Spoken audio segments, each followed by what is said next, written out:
the Metachrist is a clone, what could the church have in Antioch to clone him from? Let's go through the possibilities using real-world holy relics we are aware of, then pick the most likely based on some real-world history. All excerpts are from the online Britannica Encyclopedia. The first one, as suggested by a forever silent man in the comments, is the Shroud of Turin, a length of linen that is purported to be the burial garment of Jesus Christ. It seems to portray two faint brownish images. Those are the back and front of a gaunt, sunken-eyed tall man. The images contain markings that allegedly correspond to the crucifixion wounds of Jesus, as well as other various wounds that he has suffered. We see some examples of this in the stigmata nuns, who mimic these wounds to make them stronger. The first historical account of the shroud occurs in 1354, when it is recorded that it wound up in the hands of a famed knight, Geoffroy de Charny, or Geoffrey as the British would say it, Signor Deliri. There is no record of how he came into possession of it, so we can't place time of the First Crusade or have a location, so this one doesn't seem likely. Credit to Chance C77 on suggesting the True Cross, Grail and Spear in the comments as other possibilities. The True Cross is a Christian relic, and that's what we'll look at first. It's reputedly the wood of the cross on which Christ was crucified. It's mentioned in the law under Unholy Relic, an artifact bestowed with unholy power. Examples include Nephilim heads, desecrated splinters of the True Cross, or mummified body parts of fallen saints and bishops. Now, legend states that the True Cross was found by Saint Helena, mother of Constantine the Great, during her pilgrimage to the Holy Land. The earliest historical reference to veneration of the True Cross is found in works by doctors of the Church and historians in the 4th century, in particular Saint Cyril of Jerusalem mentions relics of the True Cross in his catecheses. By the 8th century, church historians' accounts of the cross were enriched by legendary details, describing the history of the wood before it was used for the crucifixion. We get the mention of Jerusalem there, which is the launch point for the forces of chaos. If it was ever there during the First Crusade, only a paladin might have been able to attain it. Now, some Roman Catholic theologians claim that the blood of Christ gave to the True Cross a kind of material indestructibility, so that it could be divided indefinitely without being diminished. This belief emerged as parts of the True Cross were being sold on so that they could sell more. So this is a maybe with no direct tie, though I like the idea of them using a part of the True Cross to make a Metachrist and small parts being chipped away from that one. Could it be why they've not been able to make another one in so long? Next, the Grail, an object sought by the knights of Arthurian legend as part of a quest, particularly from the 13th century. It had Christian meaning.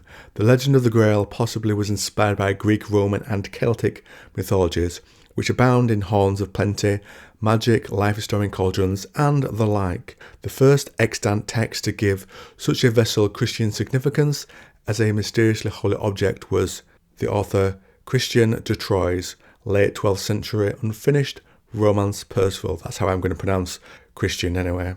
It introduces the guileless rustic knight Percival, whose dominant trait is innocence and who quests for the Grail. Robert de Boron's poem recounted the Holy Grail's early history, linking it with the cup used by Christ at the Last Supper, and afterwards by Joseph of Arimathea to catch the blood flowing from the wounds Christ suffered as he hung upon the cross. The quest del Saint Grail transformed the quest for the Holy Grail into a search for mystical union with God, and made the pure knight Galahad the Grail's ideal hero. Only Galahad could look directly into it and behold the divine mysteries that cannot be described by human tongue. We all know this is something waiting for Indy to find. No mention of Jerusalem or Antioch here. Let's examine the last candidate. I just realised re-recording this, I've actually stuck another one in before the last one, so this is a slightly different one to the one I just mentioned. It's Transubstantiation, mentioned by Eldritch3465 in the comments. In Christianity, the change by which the substance, though not the appearance of the bread and wine, become Christ's real presence, that is, his body and blood. In Roman Catholicism and some other Christian churches, the doctrine which was first called Transubstantiation in the 12th century aims at safeguarding the literal truth of Christ's presence while emphasizing the fact that there is no change in the empirical appearance of the bread and wine. So that's another possibility to look, but with no ties to a particular moment in history. but something close to the heart of the church. Perhaps they transform it and use it to make another meta, but they still have food, so maybe not. And the final and best candidate, the Spear of Longinus. It's a holy lance and is a legendary relic that pierced the side of Christ at the crucifixion. Scriptural accounts and early legend, the piercing of Christ's side during the crucifixion is relayed in the Gospel according to John 19:33-34. But when they came to Jesus and saw that he was already dead, they did not break his legs. Instead, one of the soldiers pierced his side with a spear, and at once blood and water came out. This final wound to Jesus' body is the fifth of the 5 holy wounds, and the soldier has traditionally been identified as Saint Longinus. According to Christian legend, Longinus suffered from an eye malady and was miraculously healed by the water and blood that fell from Jesus' side when he pierced the body. Those wounds might be linked to the stigmata nuns, who gain power the more wounds they get, that reflect the Metachrist's own. There are a number of traditions about the subsequent history of Longinus' spear or lance, and it has long been attributed with supernatural powers. It was believed that whoever possessed it held the destiny of the world, for good or evil. One of the most famous accounts of the Holy Lance was its discovery in June 1098 during the First Crusade by Christian crusaders at Antioch. The recovery of the relic inspired the crusaders to take the offensive against the Muslims, routing them in battle and securing Christian possession of Antioch. First Crusade, Antioch. I think we've got a pretty good candidate there. There is going to be blood and matter in some level on that spear, so that they could Jurassic Park up Metachrist, though they've perhaps not made one for a while. So let me know what you think is the most likely in the comments, and if you like this Trench Crusade video, why not try this one? You still there? Great.